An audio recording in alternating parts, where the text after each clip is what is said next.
I hope that was motivating for everybody. I figured it was a good clip to start off with. Oh, that's the Shauna. Oh, no, just start. Yeah, I figured it's a good clip to start off with as we're preparing to go into our holiday break.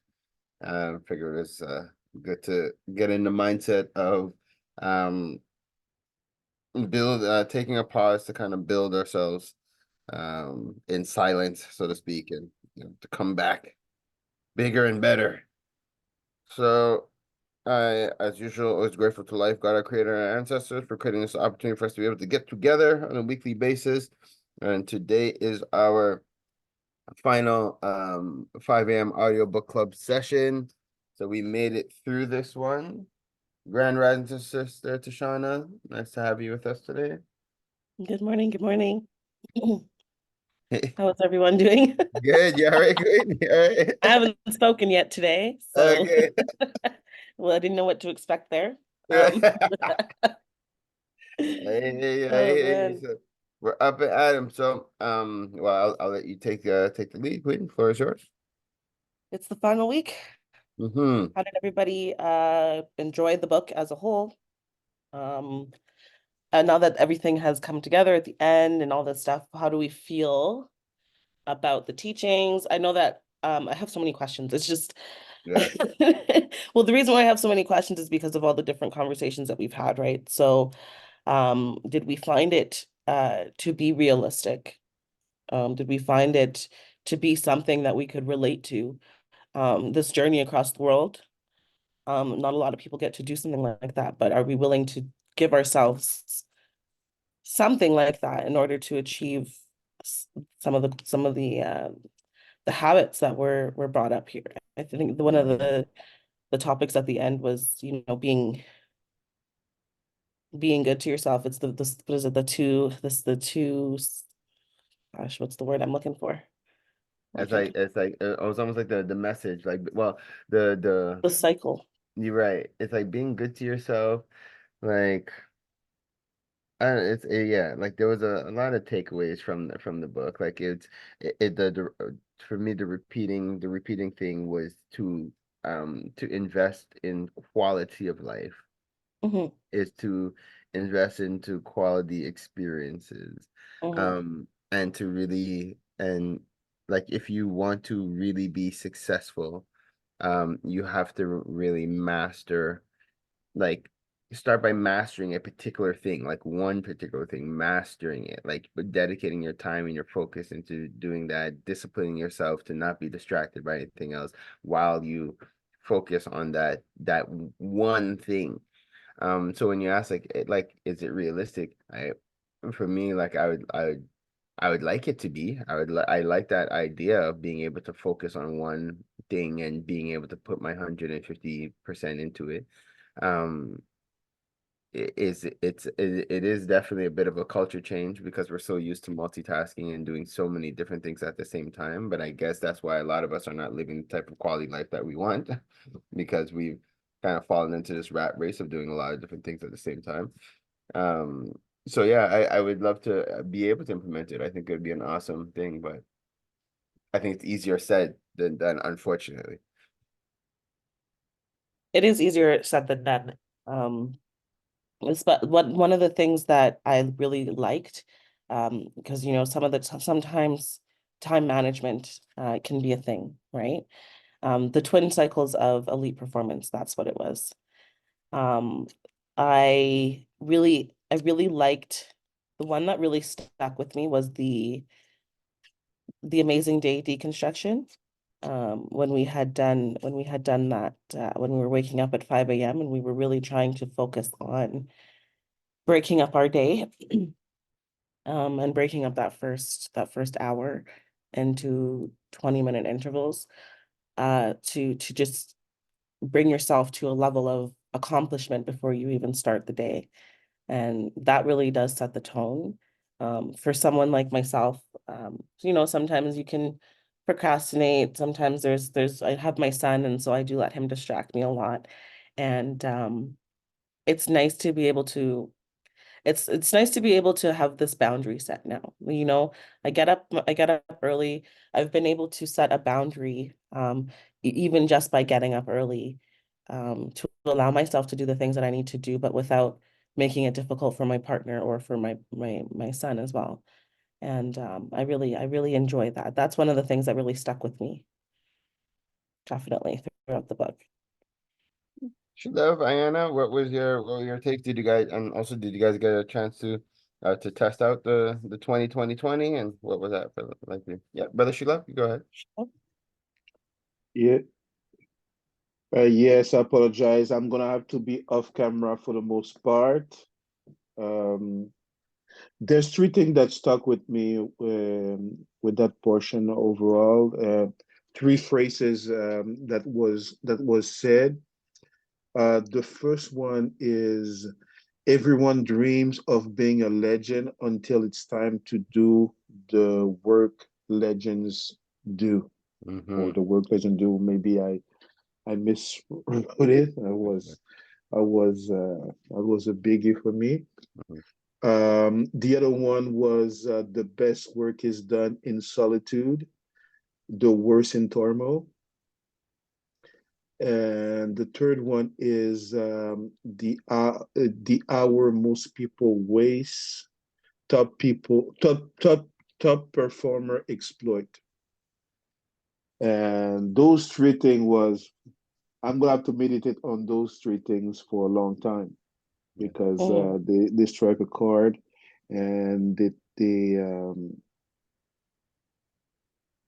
um, it was said quickly in the book, but just before the 10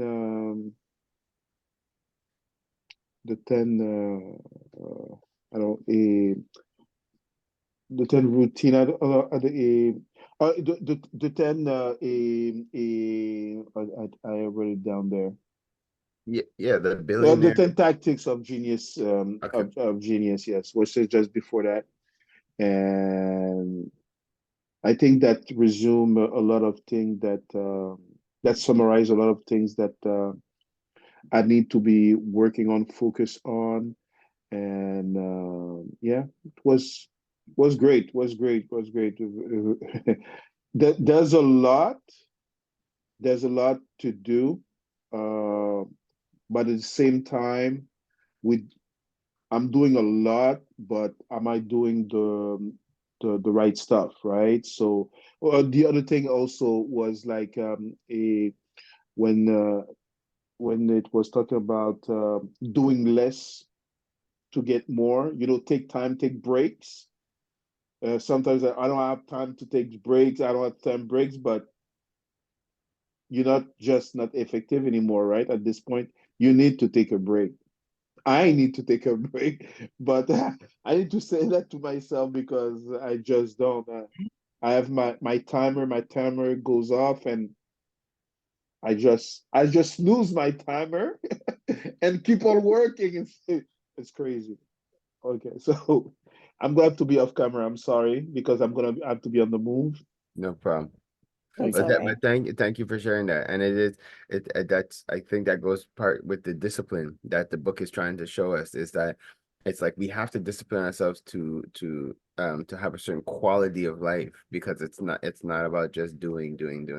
And I think the one of the things that stood out as when the I guess what's his name, Stone, was giving away the little trinkets and the little box with all the things, and then the last one was, or one of the last ones was like the coffin. And it was to remind us that, life it's a gift. Like it's something that a lot of times we take it for granted. So, it's obviously it's a bit of a morbid way of looking at it, but it is also a reality check where it's like, yeah, like do you want to feel or look back and say that you spent X amount of your time just working and not with your family, not doing what you love, not like, doing what you felt that you had to do instead of doing what you wanted to do. And again, if these last couple of years has taught us anything, it's to really appreciate the quality of life, appreciate your life, appreciate your loved ones, appreciate yourself. So it's just to take that time to discipline ourselves. Ken, Mhm. thanks for joining us. And Ayana, what do you have thoughts on it as well? Yes, good morning. So I still haven't finished the book. I've just finished chapter 14. But what I found, so I'd been doing the 5 a.m. wake up. but I found like the amount of things that I want to get done in that hour. I'm like, "Well, do I have to wake up at 4:30? Like it just, I find I still was just running around doing a bunch of different things. Yes, okay, I'm meditating. Yes, okay, exercise. Yes, I ain't brushed my teeth yet. Okay, so I have to go to brush my teeth. Like, so I found that I was just trying to cram more into that hour. So while I was getting things done, it was just, it felt just like another hour that I'm cramming things into. So it's only now that gotten through the what was it, the ultimate day, I think it was, or amazing, setting up for an amazing day. So I'm just finished through that. So I'm now going to see if I can better organize and be more intentional about what exactly do I want to get done in that hour, as opposed to, okay, let me just do all the things, right? Check the checklist of all the things that I can possibly get done. Because yeah, that was the conversation I was having actually with my mother this week, is yes, I'm getting up at 5, but I'm not feeling any more productive. I'm just doing a bunch more things. And so by the end of the day, what's my masterpiece that I've actually accomplished this day? Right. And so yeah, I think that's my I'm hoping that I can take into the next week, is not just get up at 5, but get up at 5 and be more intentional about what exactly do I want to get accomplished and what's important, right? What's the masterpiece that I want to get done this day that I'm going to be more intentional about. So Awesome. It's I agree with you. And I find that with the 20-20-20 formula, it's more like sometimes it's 20-30, sometimes it's 20-40-15, like you know what I mean? It's not always 20 minutes of total focus on one thing. You are correct. Because there are some things that you have to that we know that we need to get done in the morning. And part of being able to get up at 5 o'clock in the morning is being able to get those things done. And so it is important, even when we're calming ourselves down to go to sleep at night. You kind of want to check your boxes so that you can rest peacefully. And for me, I carry anxiety, and what I've been trying to do is bringing that peace to my morning, bringing that sense of, okay, my boxes aren't checked yet, but I'm going to get them checked. But right now, this is what I need to do for myself, and actually just focusing and prioritizing myself. And it's a part of self-love, right? Like, we always want to do it for others, and we feel like we're being more accomplished when we're doing for others. And part of it is, and I'm not saying this is your case, but for some people, it could just be we focus on doing for other people because we get that. It's almost like instant gratification that we know that this person is going to say, okay, you did this for me, it's good, we're done, and you feel good about yourself. But it's hard to do that for yourself. And so you kind of have to be your inner and outer voice at the same time. Okay. Yeah. And actually, I'll also tag on to that, and then Ken, like your feedback too.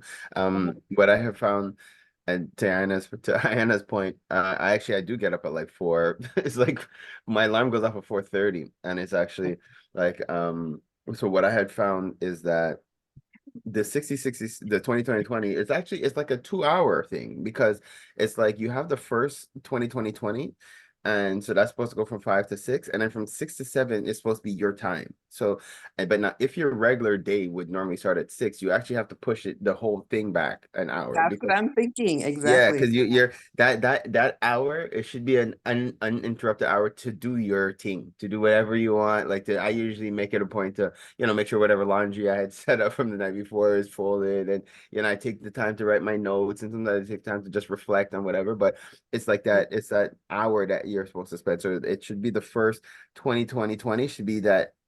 I feel that structured, 20 minutes of workout, 20 minutes of journaling or meditation, 20 minutes of some kind of enhancing thing. And then then you have your hour of like, let me get my day started at the pace that I want to. And then, from 7, then the rest of the world technically should be waking up, and you should be rolling into your regular day. So it is, to your point, it is more like, they say it's like an hour, a victory hour, but it's like a victory 2 hours kind of thing in the morning. It is. Yeah. So that's it. Ken, how was it for you? What was your takeaways? Well, he's the expert, right? He can fly around the world in one night. So I know, how right? you do it. That's right. That's right. I can fly through the air at 650 miles per second, by the way, when I'm at cruising altitude. And that's believed to be about 3,000 times faster than the speed of sound, but enables me to circle the globe through 3 different time zones, thanks to the benefit of Earth's rotation in about 31 hours. 31 hours. That's the model of efficiency. Wow. Santa Yeah. Ken gets up. Well, he doesn't get up actually. He's awake at 4:30 every morning. And he starts his day with listening to the news, catching up with the news. And then he gets Mrs. Claus ready to get off to school to teach all those young elves how to make toys and be the future and be brilliant. But a lot of the stuff in the book is what I teach. So I loved it because the ideas are great. And I think, you know, I always talk about cash, knowledge, attitude, skills, and habits. And ultimately, if we can become more disciplined, we can get a lot more done. And they say that talking about goal setting, they talk about goal setting, and they did it. Harvard did a study many years ago, and they found that people that set goals and objectives and have a plan for their accomplishment are the most effective people. But it's only 3% of the population. Some people have mental goals. Some people have goals and they get through life.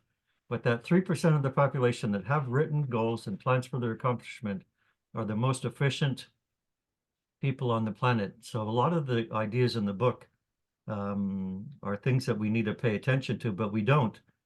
And it's like anything else. We're a creature of habits, and to a certain extent we're lazy, and to a certain extent we don't believe that the impossible is possible. But my entire life has been impossible, and through a lot of the ideas in the book, I've been able to succeed where other people fail. And Shiloh, is it Shiloh? Am I Shiloh. pronouncing that correctly? Sheila. Well, he talked about use of time, and I'm going to talk about that because I really liked what he said. And I'm going to talk about personal productivity when I do my my educational moment, because there's lots of things that we can do, and I'm going to I'll probably share this with the group. I'll send you the information as well after Farrell. But I loved the book because I teach the idea, all the ideas it exists in my program. And it's amazing. But I'm very efficient every day, and that's the reason I've been in business 20 years. And if you think about Santa Claus, well, I guess I've been around 600,000 years. And I love December. December's my favorite month because I am the model of efficiency. I got to get all the toys in the sleigh and get the elves doing their job, and I've got to fly around the world. So yeah, it's wow. It's not See, the easy living difference in is- the North Pole, but See, oh my God, you're not on what the a tough ground. life I have. A tough life I have, but I'm passionate. I'm passionate about people and business. And that means I need to have a strong leadership, skills, and vision. Thank you for that, Ken. I agree. There was something that stood out to me. Well, I don't know how everyone else felt about it, but coming towards the end of the book, the part where like going to the Mandela thing, like I don't know about that part. Sorry for the spoilers, Ryan, but at the end, like they go to the like I just find I don't know, but maybe it was I don't know. I had mixed feelings about that part because it's like one person I get thing where the whole Mandela situation, him being in jail for that period of time and then coming out and kind of, you know, like basically kind of putting all the war and stuff was happening. That was a great thing, but he did kind of come across a bit like a sellout to the movement itself, and hence why him and Winnie didn't really work out after that. But anyways, the point is, I just found the whole Mandela part in the book kind of weird. Like that, it was a weird way of closing it off, but that was me, and I was wondering if anyone else had a different perspective on that. Because I just found it was a weird close. Yeah, yes, brother Sheila. Sorry, that would be my last word. Brother, you said it all. You said it all, and I think that different people will take it differently, and there's place and there's room for all those perspective. But I think that when we have in us and we have that deep understanding of the struggle and so on and so forth, we can appreciate part of somebody's journey, and we can reject part of somebody's journey because doesn't fit with how we are built. And I think it takes all of those parts to make a whole. And it takes all those parts because sometimes we tend to argue, oh, no, it's about this, about that, forgiveness, this, forgiveness, that. Okay, it's all right. There's part of this, right? But there's also part of deserving forgiveness. And there's also part of forgiveness is good for yourself, not for the other person. So we can argue about all those things all day long. But at the end of the day, when we have a deep understanding of what we need to do and all those parts are part of it, I think it's a great thing. But I truly resonate with what you said, sir. Thank you. Okay. All right. And thank you for that, because that's an awesome way to look at it. It's like we don't have to take it all. We could just take the parts that resonate to us and that we feel, and we could build through that, or build with Yeah. that. Good morning, Okama. Welcome. Good morning. One of the things that one of the things that he said when they were there was that they needed to see his suffering, and they needed to experience his suffering in order to, I don't know if you remember hearing that in the chapter 17. But I thought that was interesting too. That kind of took me back because I get the idea of being your own hero when the world around you is literally against you. It was like you said, it was an interesting choice of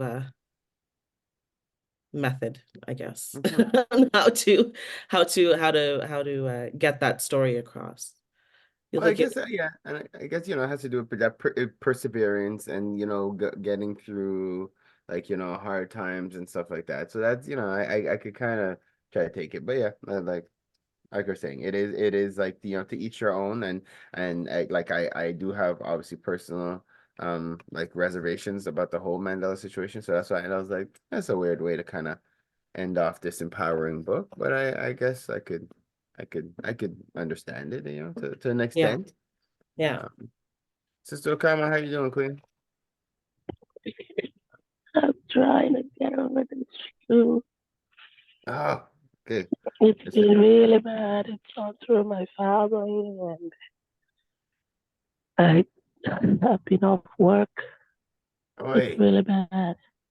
Have you tried onions in your socks yet? At night? No, not yet. No. Okay, try that. Or garlic in the Onion. armpits. You might be stinky for a while, but it works. Oh yeah, garlic. That's a new one. Okay, I didn't know about that one. Garlic. We've done the onions in the socks and in this house, and it's worked. Okay, cool. Yeah, sorry. Yeah, it has worked. Like it has worked with everybody has done it so far in the household. So just that's a little nugget that we could share in terms of. Has everybody been sleeping alone though? Alone? Yeah, because if because of how onion in your stinky. socks and garlic in your underpits, nobody's going to want to sleep with you.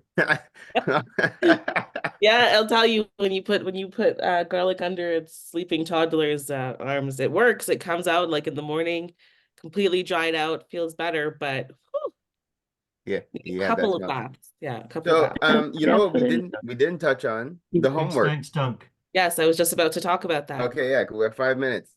Yes, we do. So the 2 massage protocol. I'm getting my first massage today. Yeah. have also been sick. So Okay. I'm back into the real world. Today's my first day back into society. And I have, thankfully, my MT does house calls. So I will be coming home from work today and getting comfy in my own home and getting my first massage for the week. Did anybody else get their massages? Did it help? Two Is it weeks something? ago, 2 weeks ago, yes, and I'm getting another one Christmas Eve. Okay, perfect. So Nice. I actually get a massage on a regular basis throughout the year. Yeah, it's Okay, quite nice. important. Okay, Yeah. so I did start the process. We had intended yesterday, and then we forgot that we had a funeral to attend yesterday. So and I say we because I'm setting up for Shy and Sheta and myself. So we're taking it as our homework to go. Our homework, our ongoing homework is to make sure that we get it done before we kick off our next session. So by the beginning of next year, we would have had at least 2 massages, and that's the plan at least. So that's when I say next year, I mean by mid-January. I don't mean by January 1st. And if you were so close to me, I would send Tracy to you. She's in BNI. She makes house calls. It's perfect. You don't even have to Word? leave. Okay. Well, we have Steven. Steven is actually literally the same. Steven also is a part of our Okay. BNI chapter, and he does house calls. So Oh, great. yeah, he's actually who we're coordinating with. So Our Steven's muscle gonna be doing medic, it. Yeah, muscle I medic. He's Stephen Walker, our muscle medic. Okay. thank you. I've been Mhm. having my massages actually. I realized I needed to use my allocation by the 31st. So last 5 weeks I've been having massage every week with I my love that. daughter. Nice. So the perfect homework for you. It was perfect timing. Good, good. Oh, Ayana, how you feel about getting your massages? I have How do I not feel? been able to schedule massages, but that's the plan. That's the plan. It's something that I actually enjoy doing, but for one reason or another, I haven't been able to We get have both of Nora them. as well, by the way, Pharaoh. Nora. Nora does it as well. Okay, awesome. No, and the thing is, And she's actually been following my sales program. nice. Okay, good. So yeah, so Nora's another person that we could connect with. And I think it really goes back down to like it's disciplining ourselves. And it's funny, it's like we have to discipline ourselves to reward ourselves almost. And mhm. Yeah. but I think it's even a again like how the book explains, it's beyond just the I don't want to say the luxury part, but there's like the mental health aspect to what we're doing when we get these massages done. Like there's so many advantages in addition to just the cosmetic or the the fun aspect of getting the massage done. There's a lot of huge benefits to be able to do getting it done. So it's something well worth disciplining ourselves to do. Yes, be good to yourself over the holidays. This Mm-hmm. was wonderful. Thank you guys. Thank you everyone for being a part of this, for seeing us through to the end. I did miss last week because the plague came over me, but I'm so grateful to all of you for helping make this book club a success. I cannot wait for us to reconvene in the new year and see what kind of books we like to what kind of books we like to read throughout the year, and Mm-hmm. different topics. I would love to have you guys your opinion on it. So if you have any ideas, I know that Farah and I were talking about putting together a workshop as well. So there are some things coming down the pipes that I will be working on as well, and we'll be implementing. And we hope that you're a part of our journey. And thank you so much. That's Thank you. gonna be Thank thank you. you so much to Shana. And so just so you guys know what to expect, so we're off for the next quarter. We'll be starting back in April. We'll leave the book club group open so that we could communicate and we could vote on the next book that we're going to do. So you guys were participating. If you guys are interested in participating in the next session, if not, then you could also leave the group. If you know other people who'd be interested in joining the book club, please feel free to share the link or let us know and we'll invite them to the group as well. But as we get closer to the spring, we'll start discussing what books we're going to be looking at, what options. And again, like this is Shauna just said, if you guys have books that you'd like to propose or suggest, please do so. and we will take it from there. So with that, we're going to close off this session of our audiobook club. Again, thank you all for participating. As usual, always grateful to life, God, our creator, and our ancestors for just supporting us through this process. And I just hope that we're all blessed from the book that we just participated in, and that the principles will stay within us and continue to build us. Hotep, amen, and ashe. So guys, everybody who's able to stay with us, today is also our last OFC weekly for the season. We'll be back in the spring, actually. So today is going to be an exciting day. I'm sure we're going to have a lot of people joining us because it's the last day and people have things they want to talk about. And we'll be introducing 2 of our new administrators. We have one who has joined us already. Peace, Stella Rain. Thanks for being here. And we'll have our brother Mark is going to be joining us a bit later on as well. So that, guys, we're going to transition. I am going to stop this recording.